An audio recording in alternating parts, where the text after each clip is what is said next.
welcome back to the layout. Today's video, I want to go over Bachmann E-Z Track.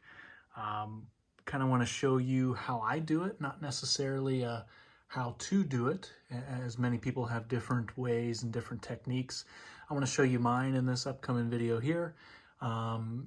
Teach you some of the things I learned along the way as I ballasted my whole layout one time, and then now with the recent track plan change in Mill Valley, I have an opportunity to get back into ballasting a little bit. So before we get started, let me show you some of the products I use just so you know what I'm working with, and then we'll get started from there. Okay, here are the supplies, the basics / essentials for my ballasting techniques.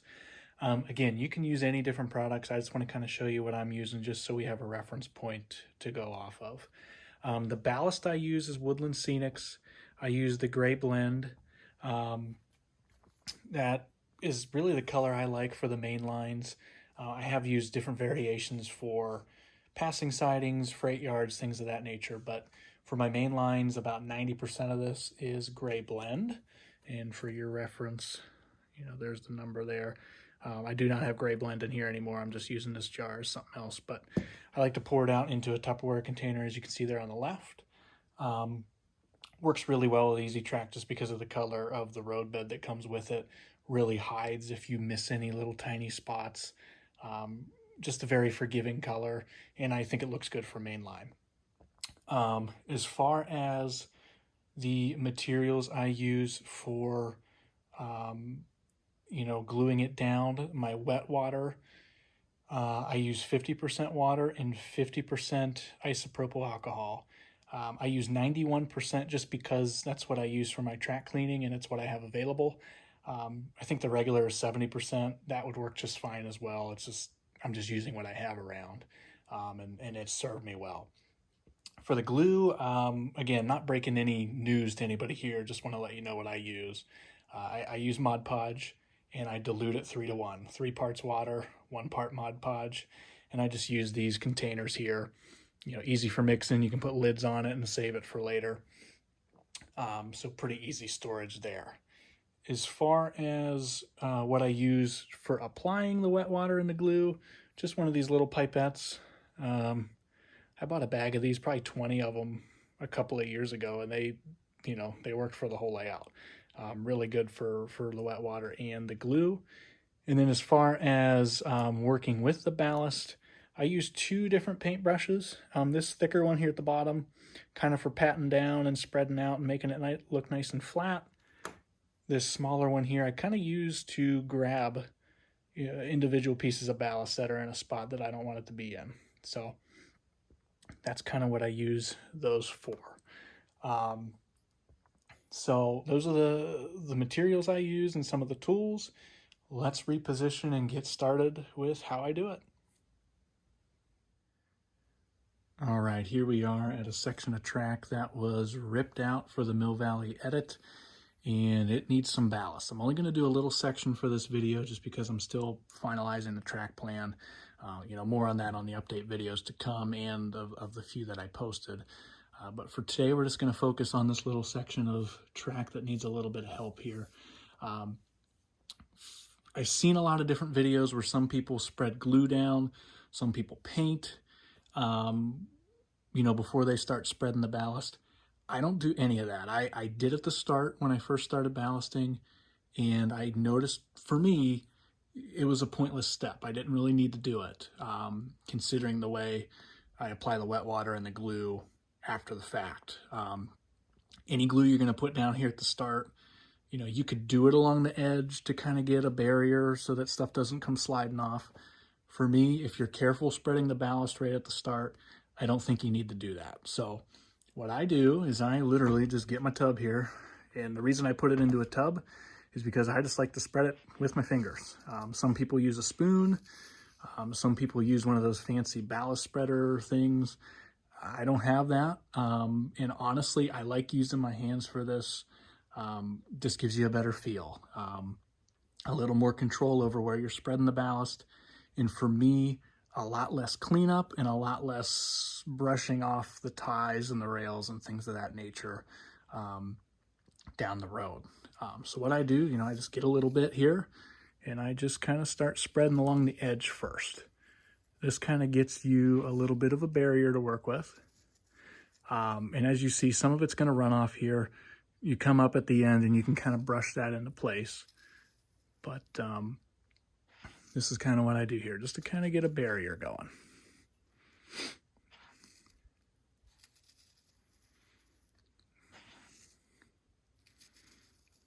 Alrighty.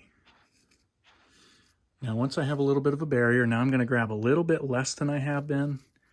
And I'm just going to lightly kind of sprinkle over the top of the ties there, just so that it fills in down to that edge that I put in.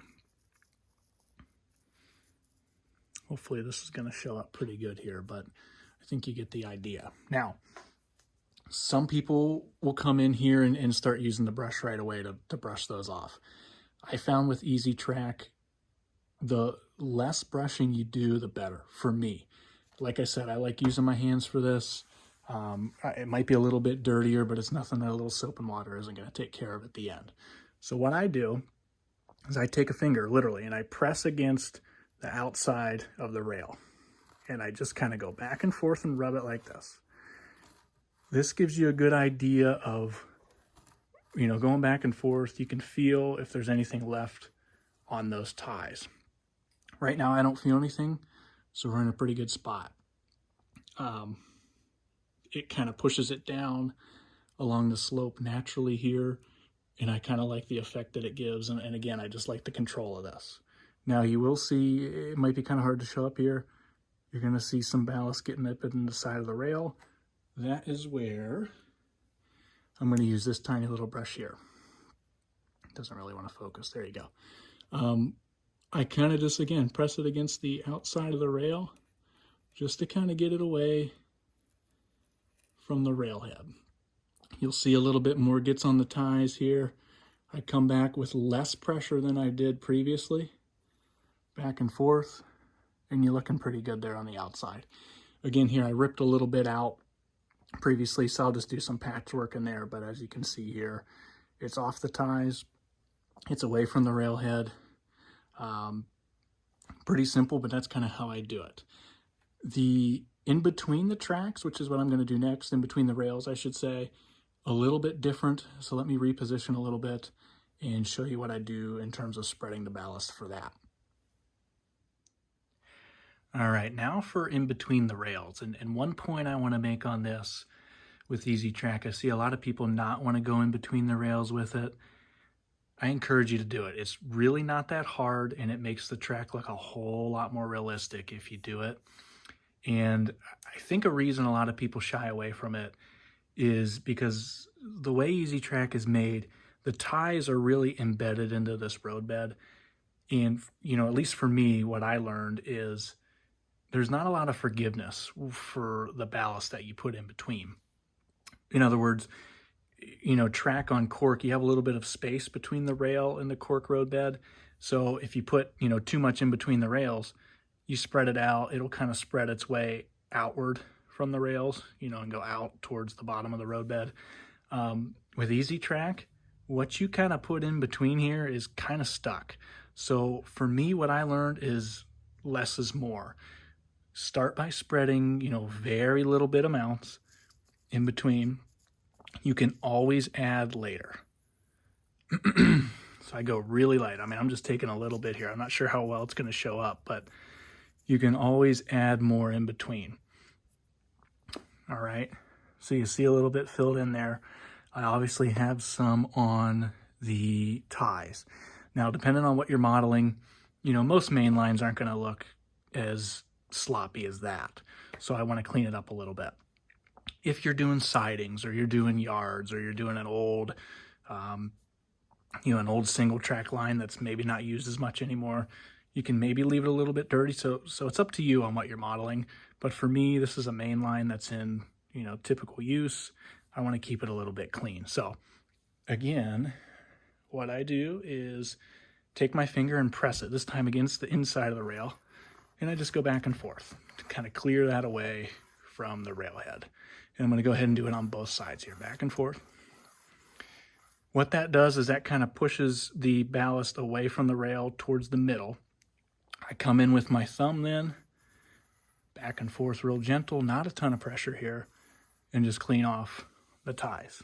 And there you go, it's spread. It's that easy. And like I said, it doesn't take a whole lot of material in between there. I notice once you put a lot in there, it's not coming out unless you're going to vacuum it out or whatever. Once it's in there, it's in there. And if you try to push it back and forth a bunch, that's just what you're going to be spending your time doing. So less is more in between the tracks. Now let's get into using the wet water and the glue. All right, we got our ballast spread on both sides of the track and in between the rails. I didn't show the far side as it's the same process as the near side. And we're ready now for the wet water. Like I said, it is 50% water, 50% isopropyl alcohol. Some people put dish soap in there as well. I don't do that for either the glue or the wet water. I found that these mixtures work just fine. So what you want to do is, one thing I learned ballasting the first time is do not hold it like this. That's going to get your ballast all pulling up. It's going to make little puddles. It's just going to make it look sloppy. You want to hold it sideways. And slowly, I kind of work from the ties down. And you just want to slowly drop this in there to make sure you get your area wet. And you can kind of see it as it goes. Might not show up the best on the camera here, but you're going to see it just kind of spreading through the area, breaking that surface tension. I don't exactly get the scientific part of all that, but I just know that this works. All right, so there you can see that section has the wet water applied. Now, same process for the glue. I use, like I said earlier, 3 parts water, 1 part Mod Podge. And again, sideways here, very slowly. Just kind of drop it in. Like I said, I work from the ties and then I work down to the base of the road bed. And here you don't need, with the wet water or the glue, you don't need this to be soaking wet. You just need it to work its way through and get wet enough. If you apply too much of either, it doesn't matter what products you're using or what steps you're taking, your ballast is going to be floating away. So again, just making sure it's much easier to see in person, but you just want to use a little bit at a time. Same thing in between the rails. Again, with E-Z Track, less is more. Not sure how well it's going to show up on here, but I'm only doing about 2 drops of wet water between each tie. Any more than that, again, you're going to be running all over the place. So wet water first there. Then I'm going to come back with the glue. And again, just 2 drops really is all it takes in between there. With that rail being right on the road bed, there's really nowhere for this mixture to go. You'll see it kind of pulling up in there a little bit. Give it a few minutes, it's going to soak its way through. Same thing here on the far side. This probably won't show up super well, but for example's sake, I'll go ahead and do that.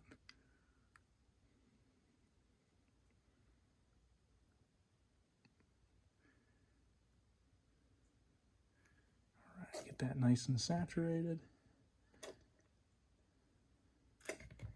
And then come back with the glue mixture. Now, I know a lot of people find ballasting to be annoying. I'm one of the weird people that enjoys it. I have a busy work day. I have kids, as you guys know, I make well aware. When they go to bed at night, being able to do something really mindless like this and relaxing, I found it great. I did my entire, about 120 feet of double track main. I did that. It took me about 2 months, but I only did it for, 2 or 3 hours a night. And I found it relaxing. I really enjoyed it. So I'm one of those weird folks. So let me reposition here and just kind of give you an overhead view of what we just did. Alrighty guys, we got the wet water and the glue down. This will set up overnight. Typically, like I said, I would do this in the evenings. And then I'd come home from work the following day and it's perfectly fine to run trains. And quite frankly, you're really not getting the rails dirty, hardly at all with this technique. Maybe a little residue gets on your finger from spreading it, the ballast out this way, but I just come along with a rag or a bright boy or something like that and spot clean where needed. You will see a little bit of ballast in between here, still kind of setting. It's not perfectly in place yet. Just kind of takes some time. One thing I'll encourage you is, spread the ballast, glue it, and walk away. If you start messing with it while the glue's on there, you're really gonna, make some mistakes. I mean, right here, I can obviously see I have a little bit of a spot as the glue went in, that it kind of shifted on me. Really tempted to, drop a little ballast in there, but I'm gonna let it dry, I'm gonna let it sit, and then I come back and kind of patch where needed. But hopefully this, gives you an idea of kind of what I do. I got a lot of questions on it, whether it was the layout tour or some other videos on how I did it.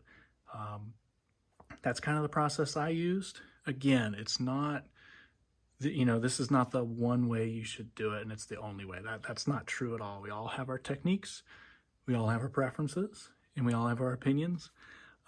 This is kind of what I did, and if you use E-Z Track, or maybe you have some E-Z Track and you want to, kind of make a layout and make it look real, I think this is a pretty simple way to do it.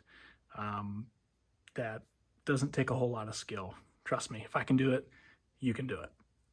So, hope you enjoyed this video. I may have some more, how I type videos coming up in the future. We'll see. But if you haven't subscribed to the channel, please do so. I really appreciate all the support that I've received. If you like the video, hit the thumbs up as well. And if you have any questions, comments, maybe sharing your thoughts or techniques as well, drop those in the comments below. I love to hear from you guys always. So until next time, this is Jake from the Mill Valley Sub. Thanks for watching. We'll see you next time.